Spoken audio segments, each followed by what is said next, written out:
We noted that Cain has a Gilgal later on, and that Gilgal is Esau. Yes, the wicked Esau really came from Cain. The gematria is not the same. Cain is 160, Esau is 376, but the difference is one sphera. So three of the spheros that Cain has in his name, Esau has those same three and one additional, because he's a little different now as Esau, but still he's got the basic Gilgal of Cain in him, and he's going to be a no-good-nick also, as was Cain. He wants to in fact kill his brother, as did Cain, but this time he doesn't get away with it, but he wants to do it. Okay? All right. So this is called Three Sisters. So reading the first pasuk, which is back in chapter 4 of Bereshis. Ha'adam yada et Hava ishto. What does that mean? And Adam knew, that's biblical knowing. He had relations with her. He knew his wife, Chava. V'taher v'taled, she gave birth to Cain, et Cain. V'tomar, she said, Kaniti ish et Hashem. I have gained a man or acquired a man with Hashem. Now that is a very strange comment, and Rashi and others comment on it. We're not going to, but that's what it says there. That she acquired a man. Because this man, Cain, is all about acquisition. He wanted to have things. And he was angry that he didn't have things. We'll see in a moment what one of the things was that he was angry that he did not have. We'll get to that. So the next pasuk says, V'tasaf laladat, and she added to her giving birth, at Achiv, to his brother, at Hevel. She gave birth to also Hevel. Vayehi Hevel ra'etzon, v'Cain haya eved adamah. And Hevel was a, what do you call it, ro'etzon. He was a shepherd, and Cain was a man of the field. He got vegetables and fruits and stuff you need from the field for foods. One was a food guy, a farmer, and the other one was a shepherd. Now, you can see here already, and I put this under for a purpose, that first et, says Rashi and others, means that, besides grammatically, it means that there was a daughter, unnamed daughter, twin daughter, born with Cain. When Cain came out of the womb, lo and behold, there was a girl there also. We're going to call her from right now Tamar. Her name was not Tamar. Her name was not Ruth or Basmat or any of these Gilgulim of her. It was just Miss X. Miss X came out of the womb, but that's who she's going to become eventually is Tamar. We're not going to talk so much about Tamar today. We're going to talk a lot about Ruth. But at any rate, next part. So the next part, there's an et before the word achiv, and an et again before the word hevel. And even though grammatically that's great because they're the direct objects of the verb, but still, two ets. So Rashi says that's two twin sisters born with hevel. And this is not me, this is Rashi. I couldn't say these things, right? But Rashi says it, others say it also. So if you look very carefully, you will see two codes of Leah. Who's Leah? She's going to be a star in our parsha. Rochel, Leah, right? We got Rochel and Leah. So Rochel's the one he loved. Leah was unloved. It doesn't mean he didn't like her and hated her. It does mean that he didn't like her as much as he liked Rochel. Somebody sits next to you on a bus, let's say some disgruntled looking, for me it would be a guy, a woman probably would sit next to me, but you never know. At any rate, and this real weird looking guy might sit next to me on the bus, and I'm going, maybe he thinks I'm weird, and I go to myself, oh, I hope he doesn't sit there. As soon as I think that thought, it's already as if I hate him. I don't hate him.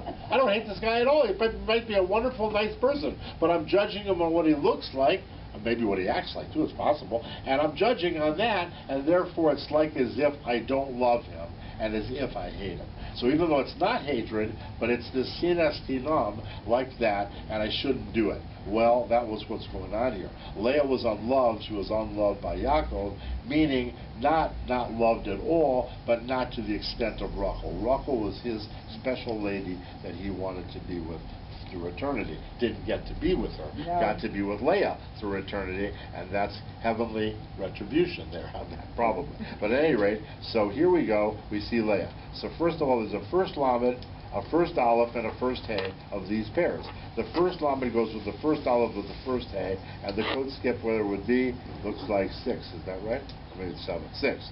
6 for the first Leah skip, and the next Leah is the second lamed, the second aleph, and the second hay. So that gives you a Leah again, and that skip happens to be what? 9. A 6 skip, and a 9 skip. So we have 2 Leahs right here, which implies pretty well that one of these girls later on is going to become Leah. Now I'm making this great statement that since Leah was the eldest with the Lavan's daughters of Leah and Rochel, it says clearly in a pasuk, which we'll see in a few minutes, that Leah was the older daughter and the younger daughter was Rochel. So this first aunt must be Leah, and it's sitting right there actually between both codes. And the other Leah is the Rochel one, the second aunt that's there. All right, we're going to go on. So that's all we have so far on that. We're going to be a lot more. Cain and Hevel fought over the extra twin sister born with Hevel. I didn't say here, but this is from Chabad. So, congratulations to Chabad again. This is Chabad website. So it says, I only took part of it, because I only need part. In short, but Kitzer, Abel, can't say English anymore. Abel, can't say it. How do you say it? Hevel. Hevel was a shepherd and Cain was a farmer. Cain brought an offering to God from the fruit of his harvest, and Hevel brought from his firstborn sheep. God accepted the offering of Hevel, but not that of Cain. Cain was upset, and God spoke to him, letting him know that sin awaited for him in the future unless he repented. And then, all of a sudden, Cain met Hevel in the field and killed him, ostensibly out of jealousy. But which jealousy?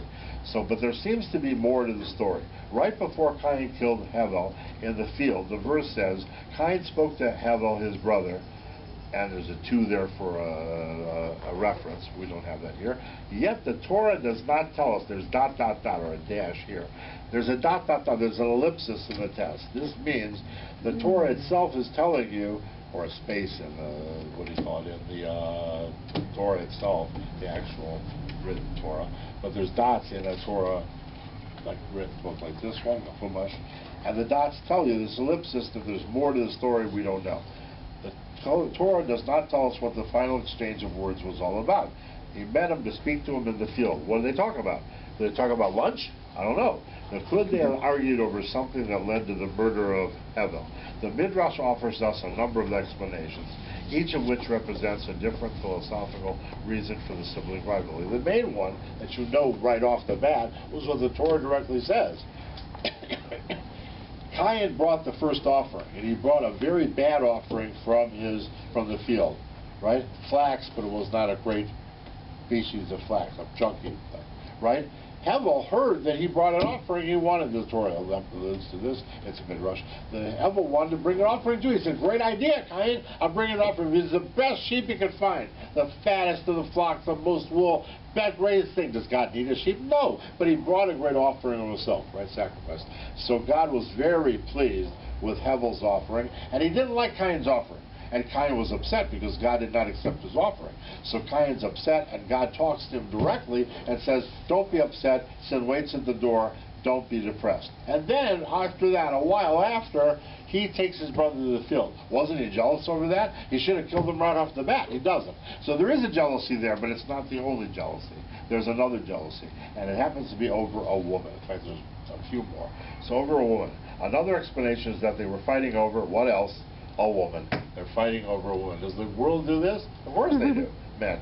According to this midrash, both Cain and Abel were born with twin sisters. We just mentioned that. Whom they married. Well, that I'm not sure if they actually got to marry them. I'm not sure if Abel ever did, but there might be a midrash that they did. So let's say they did. It doesn't matter whether they did or not for the rest of the story. However, Abel was actually born with two sisters, and they fought over who would marry the extra wife. Because Cain was only born with one twin sister. So Cain's going to marry her. Abel's going to marry one of his twin sister, who's going to marry the other one. Well, he's got to marry. He's not going to be left barren for the rest of her life. So they fought over this other woman. Cain said he was the oldest, and thus it was his right, while Abel claimed that since she was born with him, it was his right. Right? Correct? Therefore, that's what they fought about. And therefore, Cain killed Hevel, we think maybe because of this reason. Well, let's look now at that possibility. If Cain was wanting to marry this woman and killed Hevel because of this woman, that means Hevel hadn't married her yet, right? Man can have more than one wife, but the other way around not, even in the Torah at this time. And a man should marry his sister. So Cain certainly should marry his own twin sister, right? Whoever that was, we said tomorrow before, we'll see. And Hevel should marry his twin sister, but which one? So let's say he marries Leah, right? That means Rochel, if we're in the breach, there's not going to get married. And it turns out, what? If there's a leftover one, Cain cannot marry her, once he kills Hevel. Therefore, done deal, this girl never gets married. And I think neither one got married, but a midrash may say married for Hevel, as I don't think Hevel married anybody, but I don't know for sure. Let's just say not, but even if he did, one of the girls at least was left without getting married, and certainly no children. That's for sure, because Hevel's gone. And they're the only two which would have been with Hevel, possibly, or Cain, but Cain can't marry him. He marries his own twin sister, which is what should be done, halakhically at that time in the Torah. We're not supposed to marry our sisters. We know that from Leviticus, but still, in this time period, that could happen. So let's see and figure out who the Gilgul of this Misex, right, was. Now, I'm talking about the twin sister of Cain now. So let's look at the pasuk again. Va'adam Nada at Heva Ishto, and he knew his wife. Adam knew Hava. But Taher v'Taled at Cain v'Tamar, the rest of the words. Look who's coded there, right with the Tav of the Et, and the Et means what? The twin sister. So who is the twin sister? Ruth. Amazing, isn't it? I mean, it's right there. It's only a four-letter skip. And again, a four-letter sister. That's not proof. That's just not proof of marriage. That's just proof she may be the twin sister. Ruth, later in the Torah. Ruth coming from who? Coming from Moab, who came from Lot. We'll see that relationship also is coming up. But right now, skipping Lot or skipping Trump, we have the next part, which is verse 17. Later on in the same part, chapter 4, it says, V'yada Cain, he also knew at Ishto, V'taher v'taled, and bore Enoch, right? But right here, it's Ruth again. Of course, it's another Et.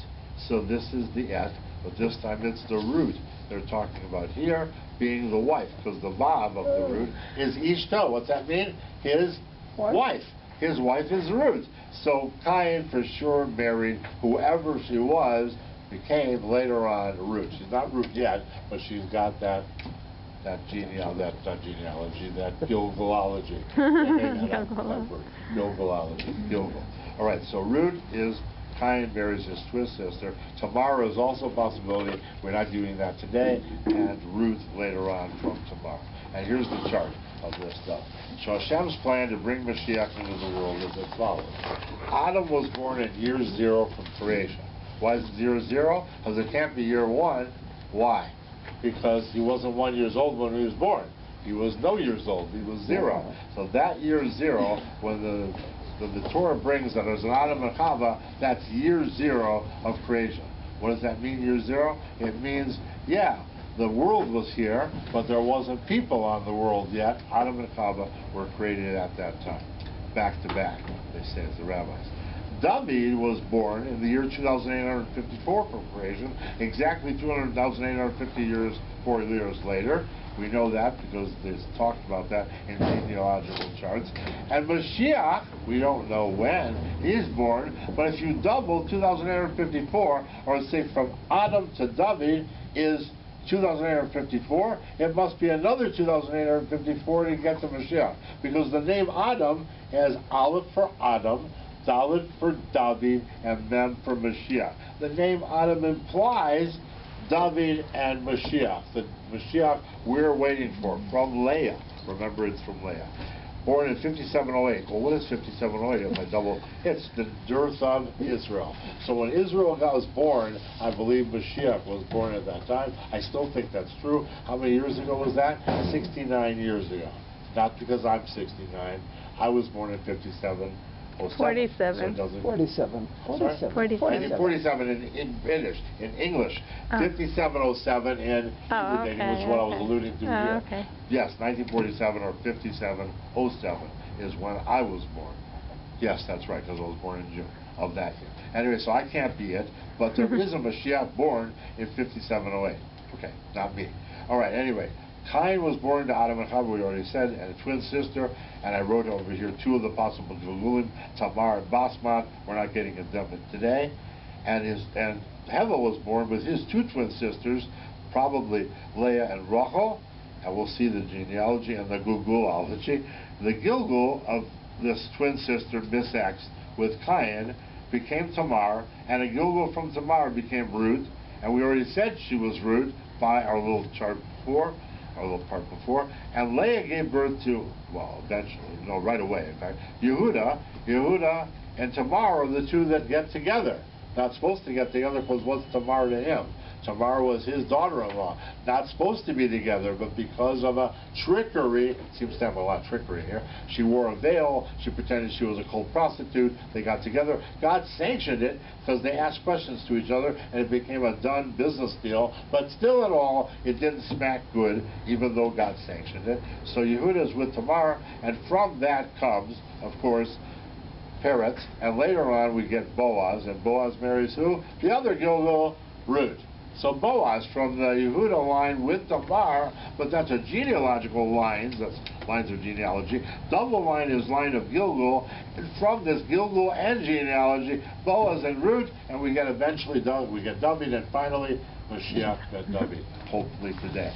That's the little chart of how Hashem plans from all that happened to bring Mashiach into the world. But we're not done yet because we got to have more. So how do we know this first child? I'm getting there. Don't worry, Rose. I'm on the line. Hevel's sister became Leah. So now we're going to go to back to our parsha and see a very interesting code that's here. So it says, chapter 29, still pasuk 21. Vayomer Yaakov el Laban. He's met now with Laban, his uncle. Hava et ishti ki malo yemei va'avua aleha, which basically means, and Yaakov talked to his uncle Laban, and he said, "It's time has come to give me my wife." He met Rochel, of course, who I've worked for. My working is now full. How many years did he work? 7 years. He already had 14 years in Shevan Aver, and now he's 7 years working for Rochel. He's supposed to together, and you know what's going to happen. He's going to be tricked. But right now, that's it. And look at what word is coded there with the aleph from another code. In this big code, which is Et Hevel, which is what we read way back in the Three Sisters, go back and look, it said, she bore Et Achiv Et Hevel. Even though Et Hevel was the Et there pointing to Rochel, it's the second Et. Because he wanted Rochel, Yaakov wants Rochel now. But he's going to wind up with Leah because of trickery, and she's the one he's supposed to get anyway, right? Because of the fact of the eldest. But look who's coded there. Leah. It's only backwards. It's not really there. It's all 3 letters, but it's in 2 words, and it's also backwards. Leah's there, and she's there again at the end. Really there. May Leah. 2 times Leah's here in these underlined pieces, right? And Yaakov's in the other underlined piece because that's the guy who's marrying. And it's got Et Hevel. So if you go back and look, it's Et Hevel, which proof to me, at least with the code, that Hevel's sister, one of them, became Leah. I really got to continue. One problem. It's Lamed Hey Aleph. It's not Lamed Aleph Hey. That's not Leah. It's letters, but it's in the wrong order. No, it isn't. It's Lamed Aleph Hey. It's Lamed Aleph Hey. Look at the bottom one, which is Leah. Hey, it's Lamed Aleph Hey. Trust me, I know how to spell Leah. I mean, I might not know how to spell English, but Hebrew I'm pretty good on. Usually, I do make mistakes. But this time, whoops. Lamed is in the name Leah. Right. But this doesn't spell Lamed. That doesn't spell Leah. That doesn't spell Leah. It spells Et Hevel. The Okay, code is fine. at Right, the Hevel. Leahs are in the actual underlined parts. Okay, Two of them. okay, I'm sorry. Yeah, okay, it's all right. No, But it's, I Leah thought- is spelled that way. Lamed Aleph Hey in both parts, but we don't have Leah directly in this other code. The other code is at Hevel. And why is that important? Because if we went back to the three sisters, I'm going to read you the pasuk again. But Tasaf Laladat et Achiv at Hevel. Okay, at Hevel. And Hevel is here. The birth of these second sister, both sisters, is this at Hevel, and it's here. So Leah is in there, not the second sister, the top sister, the one he's supposed to marry, the first sister. Remember, Leah's eyes were weak because she's crying. She thinks she's going to have to marry Cain because he's the oldest brother. Esau. What? Esau. Esau. Sorry, what did I say? Kind Fine. Well, same thing. Cool, right? Esau. Esau was supposed to marry who? Was supposed to marry Leah, if that would have come to pass, because the older marries the older, the younger the younger. Okay, we'll go on. And then notice the trickery is right here. I think it's in this part. I'm not sure it's in this part or not. I have to find. See, yes, right here. Vayhi b'boker v'hine hu Leah. Leah. Vayhi b'boker, line 25. V'hine he Leah. It's pronounced he, because she was Leah. He's tricked. Yaakov thinks, what happened to me? I got a little drunk, met with my wife. We had relations together. She's wearing a veil. I thought she told me signs, whatever. I thought she was Rochel. Who is she? Leah. He's incensed. He goes right away. He runs out of the tent. Right? He's over his drunkenness again. He first has some coffee and to get a little unshaken. And he runs out of the tent and he sees Laban. And he says, what are you doing? You're tricking me. And Laban says, it's not our way to marry the youngest before the eldest. Yeah, nice trick. Anyway, and by the way, on the trick, it's perfectly legitimate, the trick, in a way. Because what happened last week's parsha? Who tricked who? Rivka and Yaakov got together and was fired, although it's fine, because it's a halakha. Rabbi Sprecher talked about it last week. There's a halakha that temporarily things in the Torah can be abridged, things which are Torah halachas, that you can't trick somebody, but you can deceive them if it's for the great end of getting the brachas you need to get, because Esau would never have followed the right path, and Yaakov would. But that's nice and good, but it still smacks of trickery, and it makes Yaakov look as a trickster for all of life, and he's a man of emes. Even though he looks like it, without Kabbalah, we don't know. In fact, Kabbalah teaches this. You have to understand the Torah on many levels. So Yaakov's a man of truth. He never wanted to lie, and possibly didn't even lie, because one of the lines can be parsed. You can put a comma in there in the right place. When he says, I am, to his father, are you, who are you? He says, Yaakov says, I am, and then comma, Esau is your firstborn. That's the first time. Esau is your firstborn. I am Yaakov. He said Yaakov. He said I am. Yaakov said I am. Esau is your firstborn, but you have to put the comma there. And the comma is not in the Torah there for that. Right, but still, it could be read that way. The second was more problematic. The father asks again, who are you, my son? Are you really Esau? And he says, I am. Are you really Esau, my son? So it sounds like he is deceiving, at least at that point. I wrote about it in my book. But at any rate, we've got Leah here being that firstborn. The eldest daughter of Lot is Leah. Watch this. Now that's Lot. Wait a minute. Aren't I talking about Adam? Adam having an eldest daughter who happened to be the same as the Gilgal of Leah. Okay, I'll buy that. But how are you telling me now Lot? Lot's not Adam, or is he?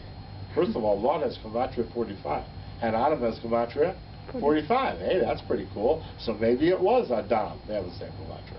And Trump is the 45th president, another connection, which we talked about before. But we won't go to Trump. We're sticking on Lot here. This is the part about Lot when he had the two daughters, remember, in the cave. And they tricked, another trickery, right? They got him to be drunk, and then he's going to have relations with them. And he doesn't know, or I should say, yeah, he doesn't know, the father doesn't know, when she, the daughter, eldest, got up, lay with him or got up. And then again, he doesn't know when she, the youngest daughter, lays with him or gets up. But let's see where Leah comes in. So Leah is here. Of course, it could be there a lot of times, more than once, I'm sure. But here it is with the Bechira, because this is talking about the Bechira got her father drunk. It says HaBechira, the Taba HaBechira, came the Bechira, the oldest, Leah, the Dishkav at Avia, well, let's just say the eldest daughter. He doesn't have a name in the Torah. But the Hey of the Avia is Leah, or the hay of Leah. And then the next one, line 34, says, V'nachia me'avinu zera. That we will bring, me and the youngest daughter are going to get seed, get children because of her father. So that could be either one, but that's the Aleph. And the Lamed is again back to the Chira for sure. It's not talking about Leah in the youngest daughter, who would be Rochel possibly, but it's the Leah here. So we have possibly the eldest daughter of Lot is Leah, right? And now let's see on more proof text to that from our Parsha. Wait till you see this code. I fell over. It's the first thing I found. Was this right here when I did the Parsha, and I started last Wednesday. When I finished the other Parsha, I start the new one that night, that day, to see what codes and gematrias are there. And in this pasuk, it's in chapter 29 again, 16, it says, Lavan shtei banot. And to Lavan there was two daughters. We know who they are, Leah and Rochel. And it says it here. Shem hagadolah, Leah. The oldest one was Leah. V'shem hakatana, Rochel. Let's see if I can find that pasuk, because I want to tell you one little quick thing about that pasuk. Time is running, Rose, so I may have to finish with this, but it's a good place to end when I do finish. But I want to look at this pasuk, so we'll have to get to chapter 29, verse, what did I say, 16? Mm-hmm. 16. All right. Here we are. Right. Laban had two daughters. The name of the older one was Leah, and the name of the younger one was Rochel. And then the next part of chapter, as pasuk 17 also has this. Leah's eyes were tender, while Rochel was beautiful of form and beautiful appearance. There's a parenthesis sitting here around that pasuk. What? So I went to a Torah scroll and I looked.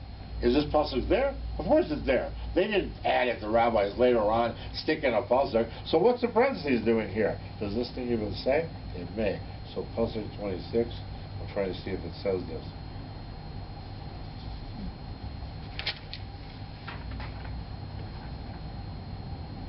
I don't see it here about parentheses, but there is a book that I did read that says about it. It's there for special emphasis. The rabbis writing this chumash wanted to emphasize, not just this chumash, many chumashim have this, to emphasize this special deal that he had two daughters and that one's eyes were weak and the other one was beautiful form. He wants to emphasize these facts at this part of the story. It was not necessary, but it's like out of place, because the rest of the story said before that, what are your wages?